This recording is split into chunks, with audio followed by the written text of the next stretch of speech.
In 1986, 1.5 million balloons were released in downtown Cleveland.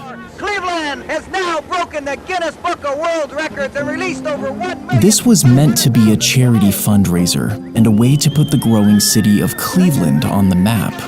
But instead of being remembered as an impressive spectacle, it would go down in history as a fatal disaster. The event was called Balloonfest, and it was Cleveland's way of trying to rebrand. You see, at the time, they had a pretty rough reputation, which was exemplified by its well-known nickname. City leaders wanted to prove that Cleveland wasn't a mistake, and that it was well on its way to becoming a world-class city.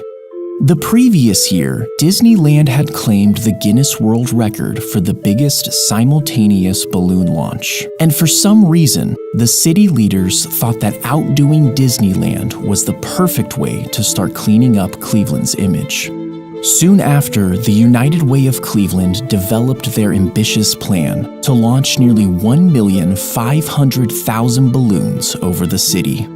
The event required 6 months of planning, including the construction of a net the size of a city block. It took thousands of volunteers hours to fill the balloons. And finally, on September 27, 1986, the day of Balloonfest arrived. As these final preparations were underway in downtown Cleveland, a very different story was unfolding just to the east on Lake Erie. The previous night, a severe storm had rolled through the area. I do want to remind everybody in part of Ohio, we continue with that severe thunderstorm watch until 1 a.m. And about an hour before the storm, 2 men had gone out fishing. On the morning of the 27th, the day of Balloonfest, the 2 men were reported missing by their families. Their boat was found abandoned on the lake, and authorities suspected that the men had fallen overboard because of the weather. The Coast Guard immediately began a search and rescue operation. Meanwhile, in Cleveland's public square, over 100,000 people had gathered to witness the balloon launch.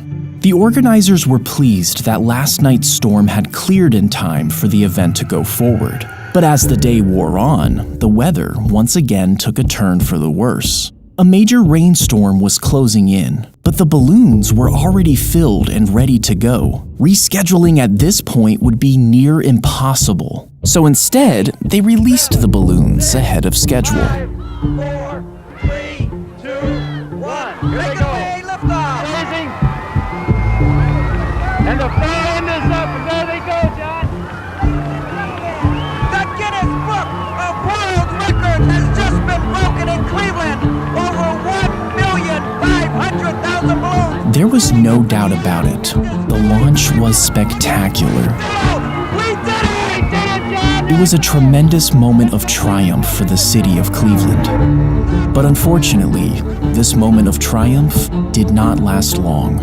The expectation was that the helium-filled balloons would float around for a while before eventually deflating and returning to Earth one by one.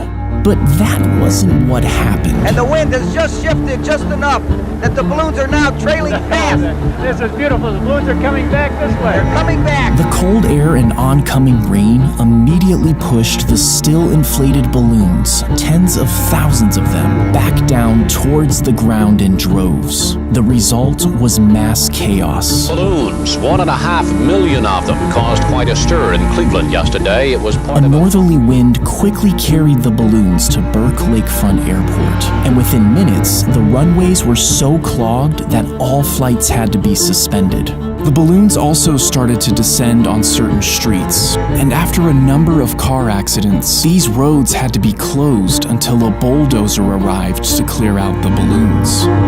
As all this was going on, the Coast Guard was still out looking for the 2 missing fishermen. Ironically, That big balloon launch in Cleveland today is one of the things that's making this search so tough for the Coast Guard. Balloons had descended on Lake Erie in massive quantities. There's 60% of the balloons launched landed here instead of the planned 10%. It's like trying to find a needle in a haystack here. Can you imagine trying to find somebody floating out here or even spotting a life jacket with all these balloons on the water? On September 29th, 2 days after the balloons were launched, the Coast Guard finally called off the search for the 2 missing fishermen. And shortly after, both men's bodies washed ashore. Balloonfest was featured in the 1988 edition of the Guinness Book of World Records. However, that was the only edition to include it. And shortly after, Guinness ended the category of balloon launching altogether.